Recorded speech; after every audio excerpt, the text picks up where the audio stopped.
Well, we're back. We ended up raising $5 million with our last cassette tape. We have cassette tapes in Uganda and Hutandi and in Frubandi. We have cassette tapes all over the world, in Russia, German, Japan, Savan, Koran, Barand. We have cassette tapes everywhere. Just as we speak, we just got another donation of $17 trillion for our cassette tapes. So thank you to all the trillions of people who supported, and I'm sure you're all listening for this second Dirty Words tape. Thank you for your contribution of billions of dollars. Somebody gave us a Batmobile. Somebody gave us a new washer and dryer. Don't forget the fucking wash machine that talks to you when you wash your clothes. One of the washing machines that was given to us in exchange for the Dirty Words mixtape not only talks, but is quite fluent in linguistic...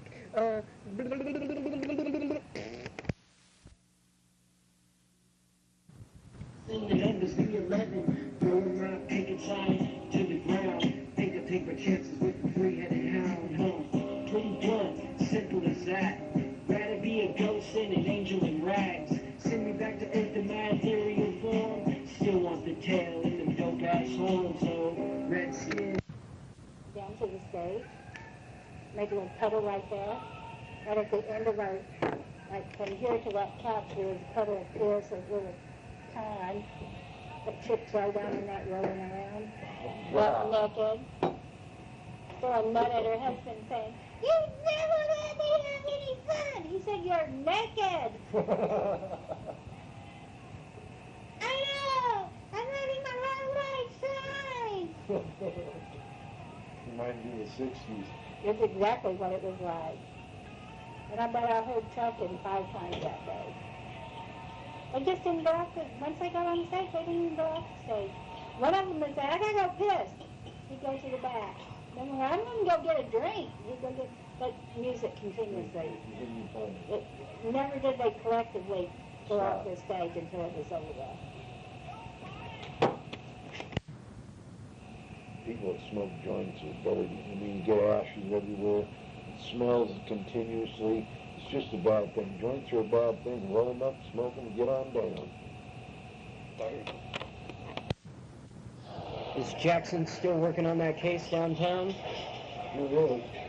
We gotta find out what's going on with these cassette tapes. They're popping up all over the city, causing mayhem and chaos. At first I thought the rocks turning up being colored on the road with gun thing, but finding the tapes all over the other. I didn't even hear what you said, Franklin, with that donut in your mouth, you fat fuck. Fuck my ass in my mouth, bitch. Well, fuck you too. We're never gonna get this case solved if we squabble amongst ourselves about donut consumption. I think our best clue is Hyperborean coffee. Only $4.99. Every morning I wake to Hyperborean coffee, I feel like Conan the Barbarian. And if I want a little bit darker roast, I just add a couple extra scoops, and then it's Conan the Sumerian coffee. However your Hyperborean coffee, however you like it cooked, cook it that way. Do you cook coffee? I don't know. You do in Hyperborea. $4.99. Hey, fuck yeah, I mean, get after it. When nowhere, I look across the creek and there's some guy looking at me with binoculars.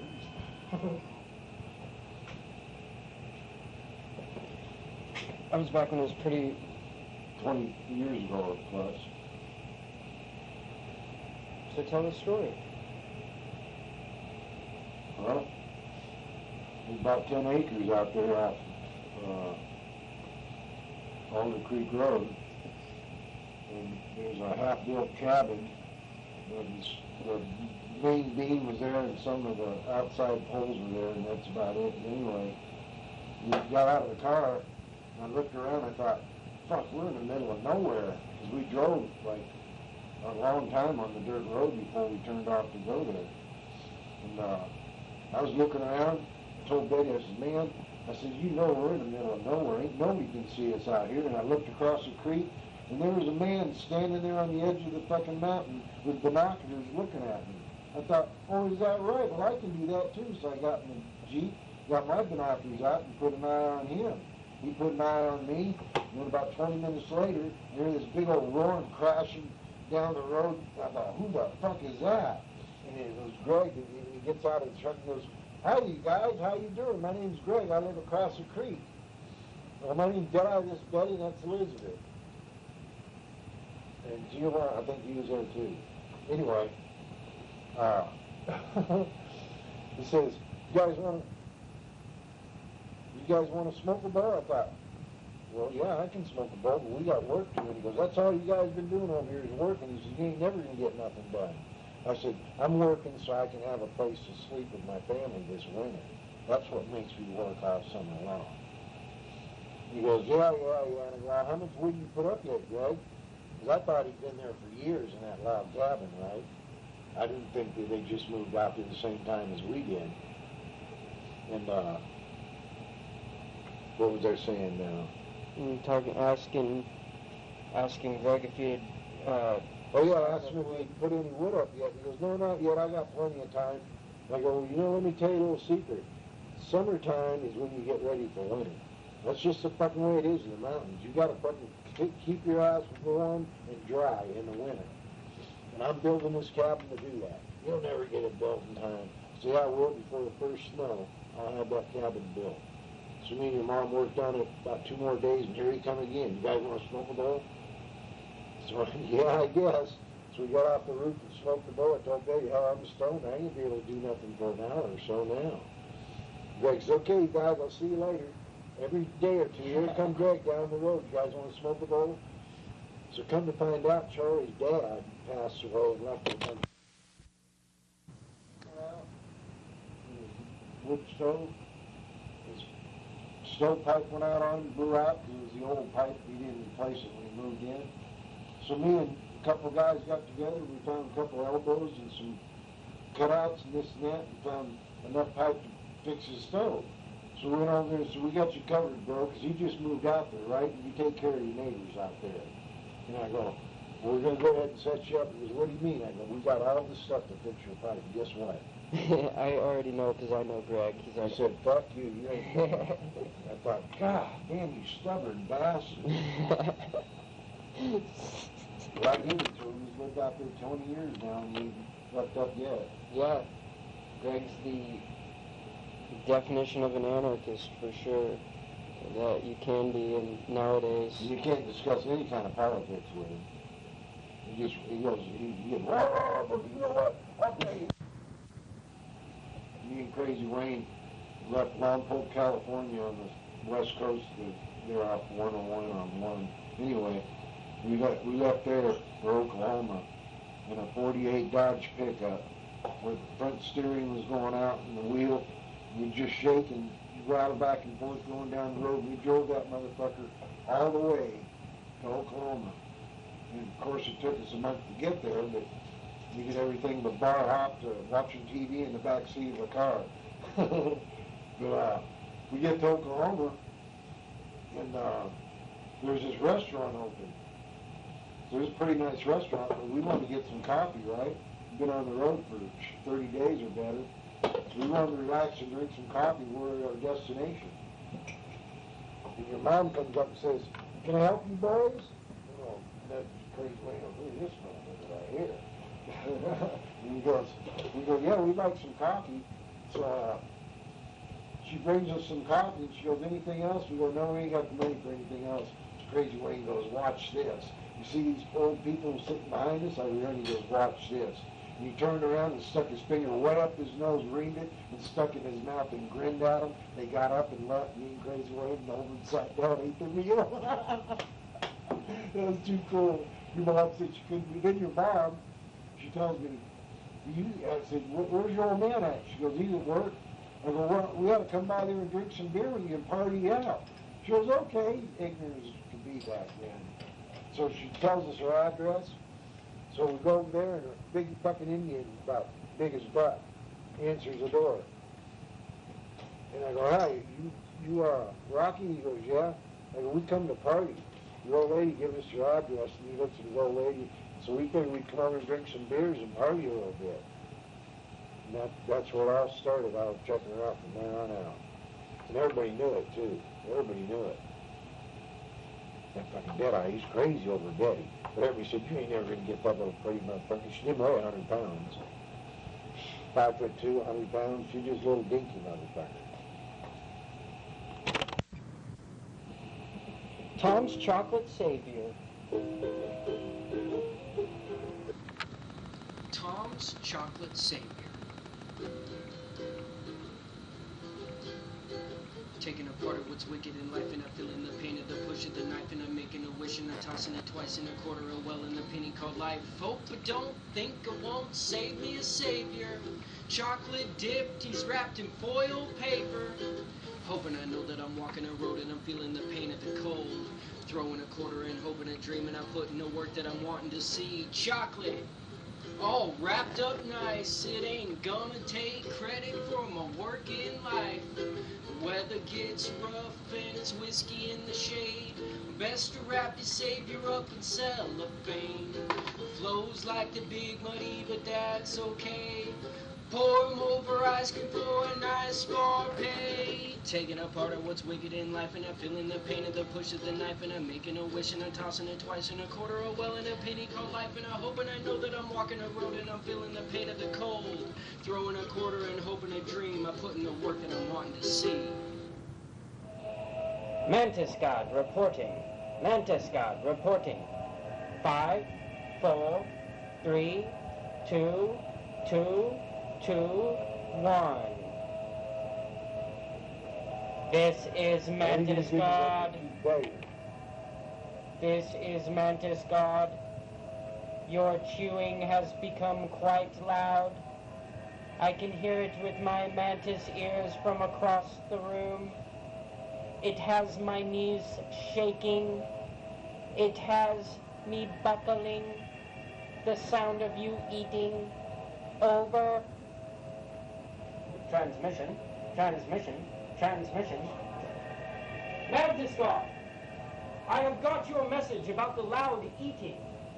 I do not know what to do, but tell you to shut your fucking mouth about it. Stop your complaining, sit down, and draw pictures, you stupid fuck. Beep, beep, transmission. This is Mantis God.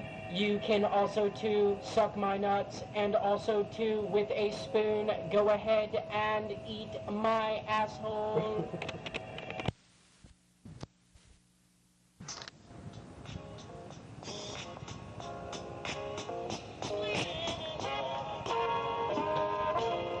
$20 in a steel rocket boom box. Pull it out a magic bag like a helix.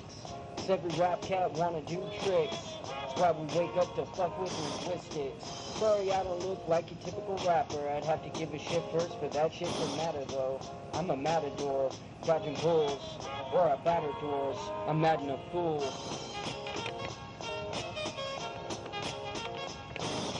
Dirty Words Mixtape, Volume 2, yeah. Dirty Words Mixtape, coming to you, yeah.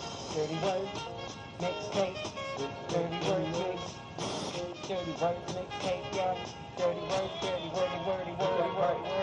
wordy words. That last track was by our local boy, Dirty Jack Dorset. No, my name's actually, it's the Patchwork Mummy. It's Patchwork Mummy 23. Boy, that sounds like a lot. Yeah, but it works Kabbalistically. I walked right into that one, didn't I? Well, Franklin, the description came in. It did. Yep. Apparently, our perp has long hair and a spaghetti-stained beard. Oh, you know he's a gangster. He's got long hair and a beard. You know how that was. Yep. That's true, Franklin. But you know, it'd be even better to have a beard with spaghetti in it, like you said. I'd be against a lot of beards like that for distributing. Yes, distributing food, like Mr. Twix. You ever read that book? No, I never read Mr. Twix. It's a good kid's book. I like to read them while I'm sitting on the toilet taking shits. Yeah, I sit on the toilet and shit too, but I don't read my fucking book. Timothy, are you in here talking to Franklin again? Yes. What do you want, sir? I need some progress on that cassette tape case.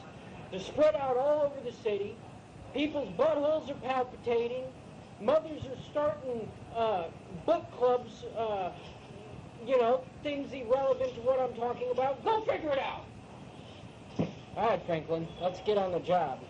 Looks like the chief here has got a firm finger up his rectum. I heard that.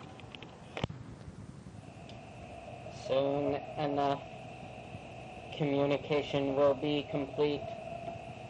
We have the old man waiting. We have the jars. We have the ability and the technology to take his human mind, fragile though it is, and implant it in the technology known as a cassette tape. We will place this in a jar. We will take this to planets far beyond his solar system. We will take him to dimensions that he could not fathom. Let me just interrupt you one moment.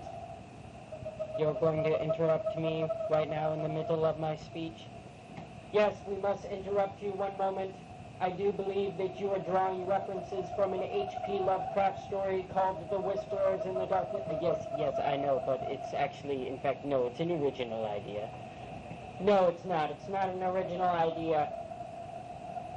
All right. Either way, we will be transporting the human's mind that is now and will be forever till the end of all eternity in the cassette tape, in the jar, and then the jar with me through endless time and space. Yeah, we covered that. We covered that. Oh, it's good to see you. Good to see you again, John. We're just going to leave where we left off last week. Has anything new happened that you want to talk about before we get started here today? I've had a visitor. Somebody visited you? Did your kids visit you? What's going on? I had a visitor from Mantis God. Mantis God. The man is Mantis God. The man that'll do it to you all the time and under your underwear too, because he's Mantis God, the king of the aliens. I'm Mantis God. Okay, well, let's start from the beginning. That was a lot to handle. I got underwear in there, I heard that, and I heard Mantis. We're going to go ahead and try something new today. We're going to take you into a regression. So go ahead and get comfortable. I'm going to count back from 3, and you go ahead and think of where you were when this encounter happened. So 3, 7, 12, 5, 2, 4, and 1. Well, I'll tell you what. I was surprised to be visited by an alien.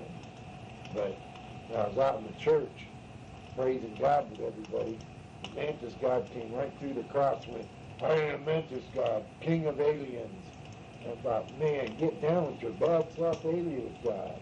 So, what did this Mantis God look like, John? he had like a cape around his head and bug eyes and big long robe, brown robe, blue eyes. He was Mantis God. What were your feelings when you witnessed this? I wanted to eat him. I'm sorry, say again? I wanted to eat him.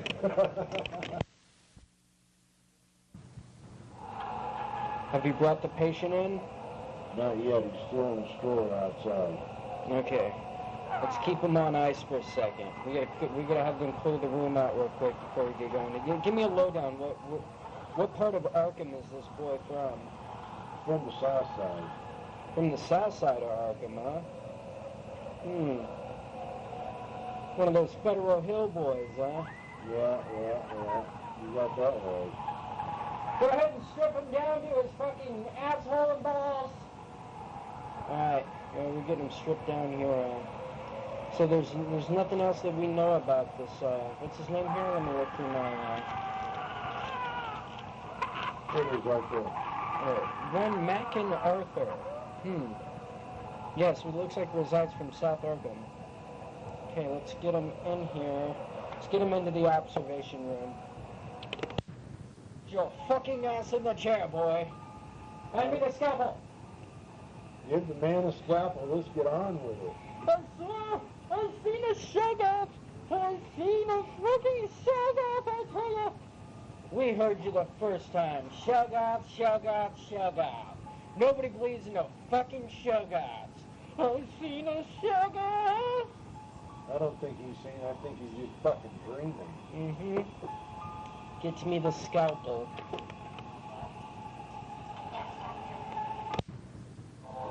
It's hard being an Arkham boy.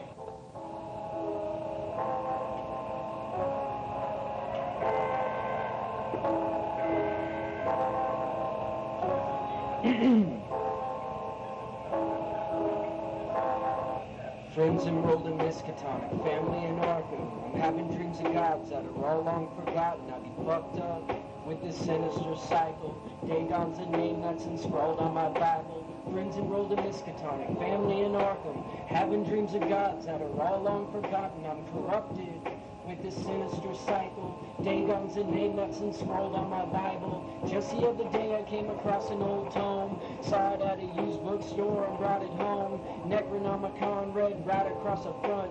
Blew off the dustman and opened her up. White circles wide painted to the floor. Invoked a god name in hope of no gore. Do believe that's the first thing I did wrong. This book spoke of planets and aliens afar. No mortal man god gonna save my neck. When the portal done opening it, call it the rest. Cthulhu Relia, Wilfnog Fatagan, the piping of Azathoth. Got my head bobbing, I'll be writhing in a it's like, Thanks for waiting that thing. oh, sorry. Okay, we're...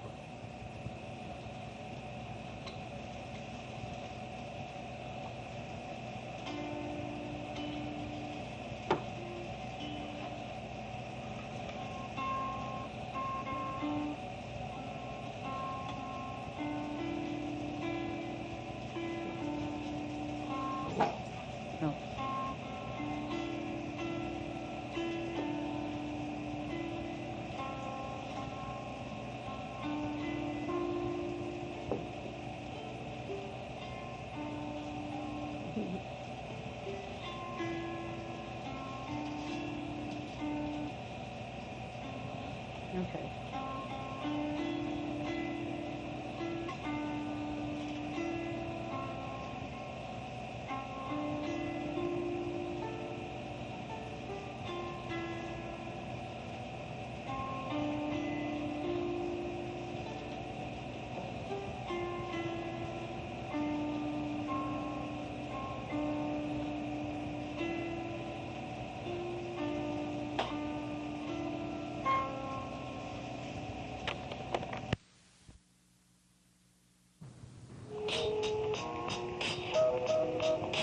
Some say tomorrow ain't never guaranteed, but I guarantee tomorrow I'ma wake up with some coffee. Passive aggressive, still bitter as fuck. Some things never change, guess I be one. Guess I be one.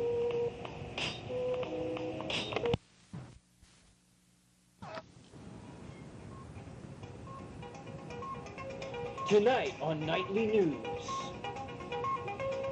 You have the sunshine, you have the rain, and I'll be damned if you ain't got the same. We got the rain, we got the pain, we got the game, we got the chains. This is your Nightly News Update with Dad and Gio. We're covering the new epic story just coming in. The Dirty Words mixtape has found its way into downtown populated areas. And I can't even talk correct. But we do know one thing's true. No. We need to stop this. No. So, tonight, we will be discussing how to stop the spread of the terrible Dirty Words mixtape. Alright, now to you, Rambo, since you can't stop barking. It's been seen all over. Nobody can stop the spread of this terrible blight. All we know is that it's covered and saturated and lacerated and emasculated and defragmentizations, sandigizations, repandapindapindapantations. But we know one thing is itation.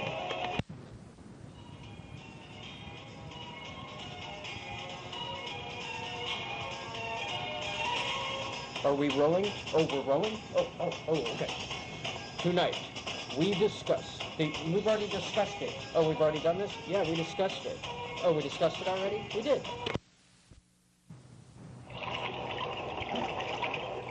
And link is forward to the big key.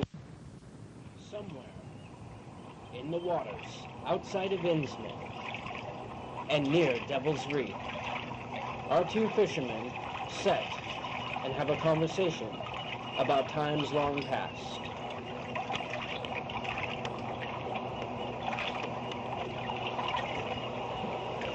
Well, it's been damn near 100 years since old Bed Marsh fished right here in this same spot. Yeah. The man on there mine. He's a fisherman off the fucking dock. I tell you, I remember this one. Did I already tell you about that one time? I actually, when I was a young boy, I went fishing with old Bed Marsh. No, he never told me that. Yeah, we were fishing right here. Yep, sorry. We were fishing right here, and he dropped something down into the water. I don't know what it was. But when he pulled back up, it was a air-sealed tight plastic cube. Well, that's odd. The water got quiet there. Anyways, he pulled up a plastic cube, and inside of it was just a cassette tape just bouncing around. He just hoisted it up, and there was no doors or latches, just an airtight plastic cube with a cassette tape in it. The dirty words tape, I bet you. Yeah, I must have told you this story before. Yeah, that's where the dirty words tape was first found, right here off the shore's ends, man. Is that right? Yeah, I remember old Bed said there'd be more tapes to come if he done do the deals with the deep ones, and I think he done set out to do just that. I heard there's some other tapes pulled up from right here in these waters, right here by Devil's Reef. I heard of a tape called the Sea of Blank Beats, something Patchwork Mummy one takes, a Smoky Town Cypher, something or other. But I don't know, it was that dirty words tape that I seen, so maybe there's some truth to them stories. I bet so. Alright, pass me that tackling bait. Let's get to fishing. You're gonna catch one out there. You might catch a deep one. Well, I guess we can't down near camp. Ones us being Innsmouth, folks.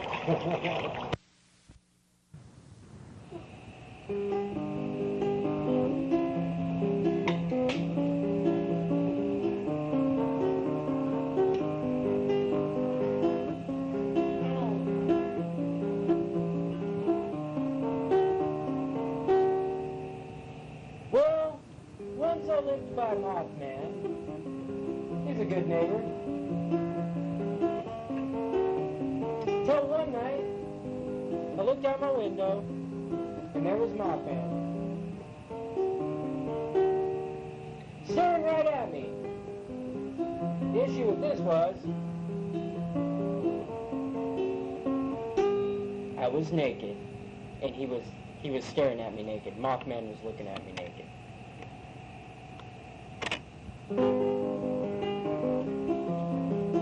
Hey, Dad, don't you have a weird story that you tell all the time about Mothman? So you know, old Mothman, he was tall, he was skinny, he had a lot of hair on him, but he was still the Mothman. He was a good-looking fellow.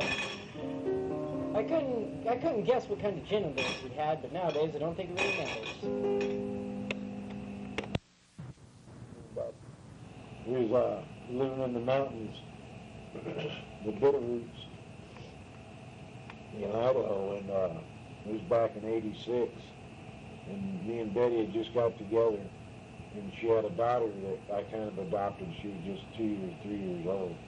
Anyway, so we was living in this log cabin out in the middle of nowhere, and come Halloween time was coming up, and I'm thinking, man, what I'm going to do for this kid for Halloween? She can't go out of Halloween just because we live in the mountains. But so we went down, we had to go through this farm gate to get to our cabin. And this guy named Gil that ran the farm came up one day and gave us a pumpkin. He goes, here, give this to that girl you guys got. And I thought, what a score. So we went ahead and he gave us a pumpkin. Betty went ahead and carved it when we ran him wasn't looking and put it outside. So that night, we got some candy from somewhere. I can't remember where we got it from. We got a little bit of candy. And we told her that the great pumpkin, that's where she got the candy, was in the great. But anyway, we told her the great pumpkin was outside. She goes, where? She looked outside and saw the pumpkin. She goes, that's a great pumpkin. I go, yeah. And she goes, there's the friendly ghost. And she goes, look, he's got boots just like Dad.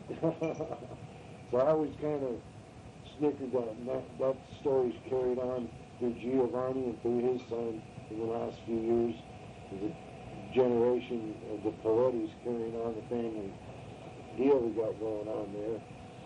Yeah, so every year, regardless of trick-or-treating or anybody's plans, we have the great pumpkin. We have the great pumpkin, we carve the great pumpkin. And he has treats. And he always has like a basket of treats or whatever, like kind of like an Easter basket, but only Halloween. And that's like, I grew up with that. That story's with Rhiannon. And then Maggie grew up with that, and then Ella grew up with that every single Halloween for the last 10 years. Ella's done that. And then Halloween's done it for the last 2 years. Hell, Ella's done it for 12 years now I think about it. Mathin'. Yeah, the Great Pumpkin is a very magical... 34 years old this year. Yeah. There's a Charlie Brown show called The Great Pumpkin where Charlie Brown... Somebody told me about that, and they thought I connected to that. I said, no, I never even knew there was a story of the Great Pumpkin and Charlie Brown. It was just something I had to make up for the fact she wasn't in town and couldn't, you know... Yeah, which to me, that's like the... ultimate. That's like the... it's like Halloween has become almost like a thought form. Like, I feel like there's like a spirit of Halloween that, to a certain degree, exists without... it being Halloween. Well, or, I mean, like, it exists without people making it up at this point. Like, we don't have to use our imagination for it to be there. It's like the Great Pumpkin or the spirit of Halloween, whatever people want to call it. I'm sure that other people have other names for it and stuff. It's there. It's like, it's got its own mind now. It's like own ambient personality. And it's become a great collectible. Halloween stuff is really hot. Yeah. It's really hot. Well, it's nostalgia, which is kind of, is why that stuff's so popular. And that's kind of what we're talking about, is the nostalgia having magic to it. But after a certain while, I kind of think I like to think, this sounds a little fanciful, but I like to think that the Great Pumpkin, found you guys out there in the woods, and that guy that lived down the road that brought you the pumpkin into everything was kind of like, I don't know, like the avatar of the Great Pumpkin, or he was the messenger of the Great Pumpkin. Yeah, because the next day the kids didn't know it, but I walked out there with the pumpkin and put it on a post that kind of enters into our property. And I took the kids out to school about a week later, and that pumpkin was still out there because it was cold, it was frozen. And Granny goes, look, there's your Great Pumpkin. I said, yeah, he's here to see you off to go to school. Isn't that sweet? Yeah, that's definitely... I played her because she didn't have any candy. I mean, we got a little bit. She didn't have a Halloween, go to the door-to-door deal. She didn't have that. So I had to make up for that and do the best I could with the best that I had. And that's what I did. Hail the Great Pumpkin. Hail the Great Pumpkin. Cockroach and the Mouse. There was a cockroach, the bridge of this house, in the wilds of Hollywood. And in Hollywood they had fancy people, they had movie stars, they had everybody.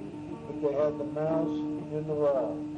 Well, there was a cockroach written for that mouse in the wild. He decided he wanted that mouse's cheese. So one day that cockroach thought, well, the only way I'm going to get that mouse from that cheese is to pull a switchblade on him and take it away. So that's what I did, and that's the end of the story. The mouse got the switchblade pulled on him, and his cheese is gone, and that's the story, and that's the way it is.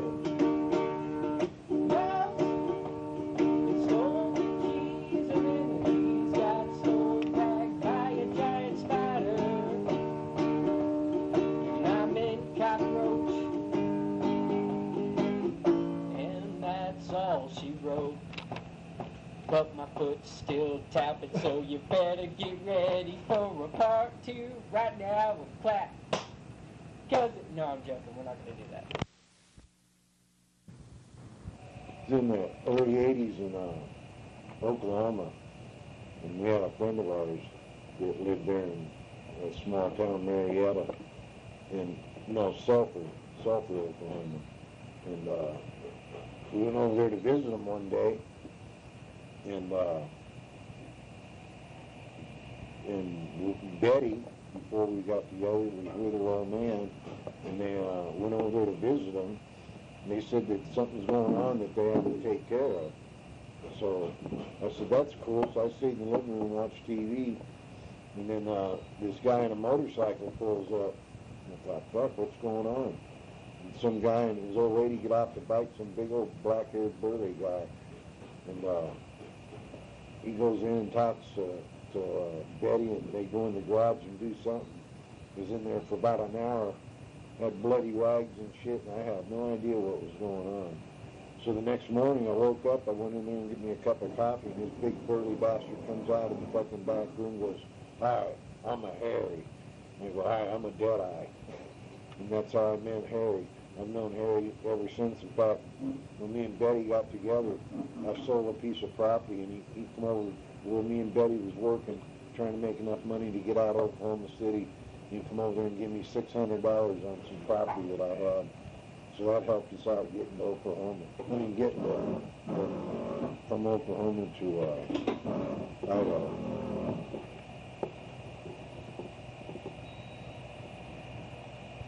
Well, so next morning, I asked Harry, I said, well, what happened last night? And he goes, what do you mean? I go, Betty and Rocky were all freaked out about something going on, and then you pull up in your bike. He goes, I got shot last night. And I go, you got shot? He goes, yeah, 4 times. He goes, Betty was helping me bandage myself up and get the bullets out. And I go, well, fuck, what happened here? And he goes, this fucking punk over there in the bar in Oklahoma City got in my face and told me a bunch of shit I didn't fucking like. So I fucking wailed his fucking ass, and he shot me, and he shot me again. Then I almost fell to the ground. I reached down and took my finger and dug it out of his fucking eye out of his head and put it on the ground and stomped on it. He goes, punk, next time you get a bigger gun. And then after that happened, he went ahead and rode his bike from Oklahoma City to Sulphur, Oklahoma, and told Betty to help him out with the bullets and all this stuff. And the front, Harry told me, so I told the guy to get a bigger gun. The guy didn't want to have nothing to do with it, so I just left him on the ground with his eye hanging out. What is that? It's the guys working on their house. Me and your mom had just got together, been together a month, and was staying with this friend of mine in Oklahoma City. He was a club member, club hang around, whatever, for the roads. And we got a hold of her. We had 25 cents, and we used it for a phone call. We got a hold of Liz and asked her if we could stay there for a month or so until we got enough money to get out of. This ain't Blackboard or something? It must be me. Okay, anyway. It might be this that you hear. So, let's see what we're saying there. Job working in a bar and restaurant, right? And good money, too. And we told Liz that her landlord wanted the house to be drywalled and painted. And I told Liz, I'll tell you what, I'll work you out a deal. You let me stay here for a month or so with Betty and Elizabeth. I said, I'll do your drywall for you. I know how to do it. All you got to do is buy me the knife and the pan and some mud. And I said, I can do your drywall for you. And I said, I'll texture it too if you want it. So I did our drywall, taped it, coated it, painted it. And the owner come in and looked at it and told Liz, that's a mighty fine job because I'll go ahead and give you 2 months rent for doing that. So I stayed there a month and got her 2 months rent free for doing the drywall. And then Betty was at work one day and she called me up and told me to come see her at work. So I went in there and was sitting at the bar and the owner playing Betty, working on Betty, goes, you sure you want to be around a guy that looks like that? You don't even know what you're getting into. She goes, I've known that guy 5 years. Anyway, so all of a sudden we're talking at the bar and in walks Harry. I go, fuck, I hope nothing's wrong, because Harry's trouble all the time. I mean, he's Black Shotokan. He's a dangerous man. But he come in and said, hey, Dad, what's happening? I go, hey, what it is? I said, I see you and Betty got together. I said, yeah, that's the way it ended up. I said, me and her's together for good, too. And he goes, well, here's some money. He goes, you know that 10 acres you bought out there in Oklahoma? I go, yeah. And he goes, well, I sold it and made some money on it, so here's $600 of it. And I thought, boy, this come in right in time here. I'm ready to cut a rug and get out of here and head for Idaho. That's $600 to help me out a lot.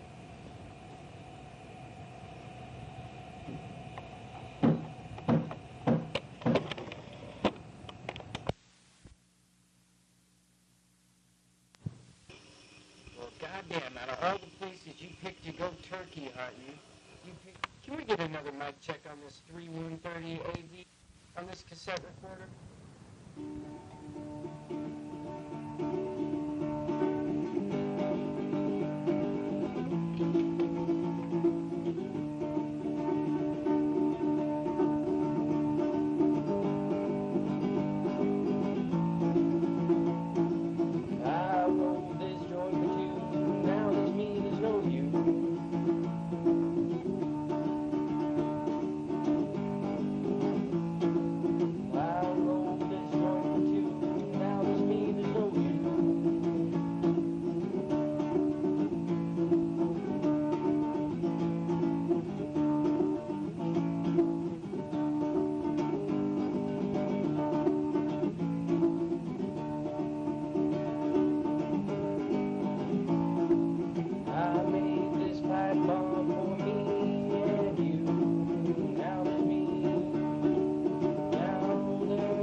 Piss, shit, fuck, cunt, cocksucker, motherfucker, shit, fart, dirty, twat, a doo.